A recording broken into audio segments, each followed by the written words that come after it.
ఇది కేవలం సమాచారంగా మాత్రమే భావించండి. వైద్య నిపుణులను సంప్రదించండి. బ్రెయిన్ హెల్త్ సరిగ్గా ఉందా లేదా? What are the parameters? ఎందుకంటే హార్ట్ హెల్త్‌కి ఏదో ట్రెడ్‌మిల్ టెస్ట్ చేస్తాం. ఇంకోటి చేస్తాం అంటే. బ్రెయిన్‌కి మాత్రం ఏదో ఒకటి వస్తే గాని మనం వెళ్ళం. అంటే సీ మీరన్నట్టు మనస్సు తర్వాత మెదడు.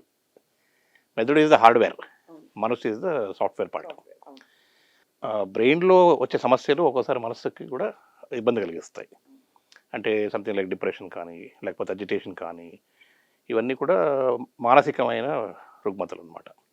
కానీ బ్రెయిన్‌లోనే వచ్చే కొన్ని డిసీజెస్ దీంట్లో ఏందంటే ఈ జబ్బుల్లో చాలా సార్లు ఈ బ్రెయిన్ ట్యూమర్ కానీ, స్ట్రోక్ అని ఇట్లాంటివి చాలా చూస్తూ ఉంటాం. ఒకటి మెయిన్ ఇంపార్టెంట్ ఏందంటే బ్రెయిన్ సమస్యల్లో ఈ వ్యక్తికి ఈ సమస్య ఉందని చెప్పడం చాలా కష్టం. అవును. ఎందుకంటే దాంట్లో కొన్ని సిమ్టమ్స్ రావచ్చు, రాకపోవచ్చు. ఫర్ ఎగ్జాంపుల్ బ్రెయిన్ ట్యూమర్స్‌లో ఫిట్స్ రావచ్చు, హెడేక్ రావచ్చు. హెడేక్ ఎంత కామన్ సిమ్టమ్ అంటే చాలామంది అసలు హెడేక్ రాని మనిషి ఉండడు కాబట్టి ఏ హెడేక్ వచ్చినా అదేదోలే అనుకోని చిన్న టాబ్లెట్ వేసుకొని, డోలో వేసుకొని పడుకొని తర్వాత ఓకే అనుకొని వెళ్ళిపోతుంటారు. Headache is one of the commonest symptoms of brain disorders. Second వచ్చేసి అఫ్కోర్స్ ఫిట్స్. థర్డ్ వచ్చేసి you are not able to concentrate, you are not able to understand certain things. తర్వాత ఇవన్నీ జనరలైజ్ సిమ్టమ్స్ అంటాం. Generalise అంటే బ్రెయిన్లో ఎక్కడ సమస్య ఉన్నా కూడా ఇవి రావచ్చు. అంటే ఫ్రంట్లో ఉన్న, బ్యాక్లో ఉన్న, సైడ్లో ఉన్న ఎక్కడున్నా రావచ్చు. కొన్ని స్పెసిఫిక్ సిమ్టమ్స్ అంటాం. అంటే బ్రెయిన్లో ఒక్కొక్క part. For example what is the difference between brain and other organs? వేరే అవయవాలకి బ్రెయిన్కి డిఫరెన్స్ ఏంటి అంటే బ్రెయిన్లో ప్రతి ఒక్క పార్ట్ డిఫరెంట్ పనిని చేస్తాయి. ఇప్పుడు మన కిడ్నీ తీసుకున్నాం అనుకోండి, upper pole, lower pole, middle pole, ఏ పోల్ అయినా కూడా, ఏ పార్ట్ అయినా కూడా కిడ్నీ అదొకటి పనిచేస్తుంది. Similarly liver also they may have multiple functions, but అవన్నీ every part of the organ does the same function. వేరే బ్రెయిన్లో అలా కాదు. బ్రెయిన్లో రైట్ సైడ్ బ్రెయిన్ ఒక ఫంక్షన్ చేస్తుంది, లెఫ్ట్ సైడ్ బ్రెయిన్ ఒక ఫంక్షన్ చేస్తుంది. మోటార్ సిస్టమ్ అంటాం. అంటే మన మూవ్మెంట్స్కి వచ్చేది అనమాట. Left side brain controls right side of the body, right side brain controls left side of the body. Speech is on the left side. ఆ స్పీచ్ ఏరియా ఫ్రంట్లో ఉంటుంది, between the frontal lobe and the temporal lobe ఇట్లా. So ఒక్కొక్క part కూడా specific symptoms ఉన్నాయి, specific functions ఉన్నాయి. అందువల్ల ఒకవేళ ఆ పర్టికులర్ పార్ట్కి ఏదైనా ప్రాబ్లం వస్తే, ఫర్ ఎగ్జాంపుల్ ఒక స్ట్రోక్ లాగా వచ్చేదో లేకపోతే ఒక ట్యూమర్ ఉంటేనో ఆ పర్టికులర్ పార్ట్ పనిచేయదు సరిగా. సో దీనిలో మేము స్పెసిఫిక్ సిమ్టమ్స్ అంటాం. ఒకవేళ స్పీచ్ ఏరియాలో ఉందనుకోండి స్పీచ్ ప్రాబ్లమ్స్ వస్తాయి. అదే ట్యూమర్ కానీ స్ట్రోక్ కానీ if it is in motor ఏరియాని ఎఫెక్ట్ చేస్తే మోటార్ వీక్నెస్ వస్తుంది. అలాగే సెన్సరీ సిస్టమ్కి ఎఫెక్ట్ అయితే సెన్సేషన్స్ పోతాయి అన్నమాట. తర్వాత ఫేస్ ఏరియాకి ప్రాబ్లం వస్తే ఫేస్లో ప్రాబ్లం వస్తుంది. లెగ్ ఏరియాకి ప్రాబ్లం వస్తే లెగ్లో ప్రాబ్లం వస్తుంది. ఇలా మాతృకుని పిచ్చుకలాగా మనం మనం చూసే ఉంటాం ఇట్లా చదివిన సినిమాల్లో. ఏంటి ఆ పిచ్చుక రెక్క తీసేస్తే అక్కడ చేయి పడిపోతుంది మాతృకునికి అలాగా. సో ఇది కూడా అలాగే. దీన్ని హోమంక్యులస్ అంటాం బ్రెయిన్లో. ఈ హోమంక్యులస్ అంటే entire body represented here in the brain. దానికి అక్కడ నుంచి కనెక్షన్స్ ఉంటాయి. అలాగే మనకు విజన్కి వచ్చే పార్ట్స్ కూడా ఉంటాయి, విజువల్ కార్టెక్స్ అంటాం. అక్కడ ఏదైనా ట్యూమర్ ఉందనుకోండి విజన్లో ప్రాబ్లమ్స్ వస్తాయి.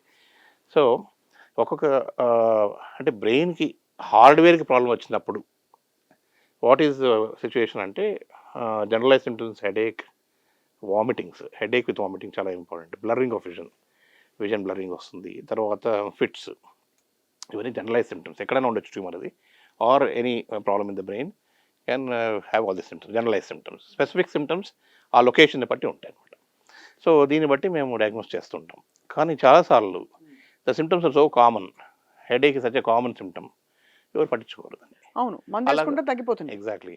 ఇనిషియల్ స్టేజ్లో మందు వేసుకొని తగ్గిపోతుంది, తర్వాత మందు వేసుకొని తగ్గదు.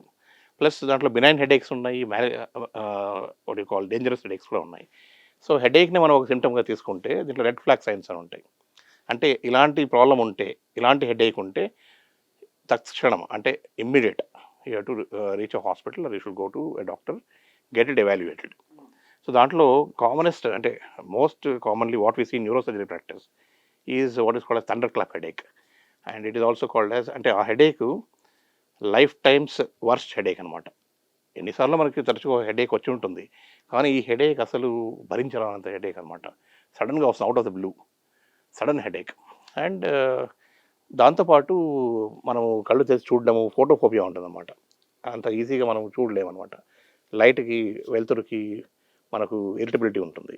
తర్వాత నెక్ పెయిన్ ఉంటుంది. దీన్ని మనము సబరక్నాయిడ్ హెమరేజ్ అంటాం. కొన్ని రక్తనాళాల్లో ఏదైనా కొంచెం చేంజెస్ వచ్చేసి రప్చర్ అయ్యి స్లైట్ బ్లీడింగ్ అయిందనుకోండి, బ్రెయిన్ చుట్టూరు వాటర్ ఉంటుందన్నమాట, సర్ఫేస్ ఫ్లూయిడ్. దాంట్లో బ్లీడ్ అయినప్పుడు దీన్ని సబరక్నాయిడ్ హెమరేజ్ అంటాం. అంటే బ్రెయిన్ చుట్టూ 3 లేయర్స్ ఉంటాయి, పయా మ్యాటర్, అరక్నాయిడ్ అండ్ డ్యూరా అని. ఈ అరక్నాయిడ్ కిందనే ఫ్లూయిడ్ ఉంటుంది. ఈ ఫ్లూయిడ్ లేక్ బ్లీడింగ్ అవుతుంది. ఎందుకు అక్కడ బ్లీడింగ్ అవుతుందంటే because all the blood vessels దాంట్లో నుంచి ఆ స్పేస్ నుంచి వెళుతుంటాయి బ్రెయిన్లోకి. సో అక్కడ బ్లీడింగ్ అయితే దాని సబరక్నాయిడ్ హెమరేజ్ అంటాము. సివియర్ హెడేక్ ఉంటుందన్నమాట, లైఫ్స్ వర్స్ట్ హెడేక్ అంటాం. అంటే అది ఎలా మనం భరించడం అనే ఆస్పెక్ట్ మీద ఉంటుంది కాబట్టి అవును, మాత్ర వేసుకోగానే కొంత రిలీఫ్ వస్తుంది. రావచ్చు, చాలాసార్లు రాదు. 90% కేసెస్లో రాదు, ఇలాంటి హెడేక్ రాదు.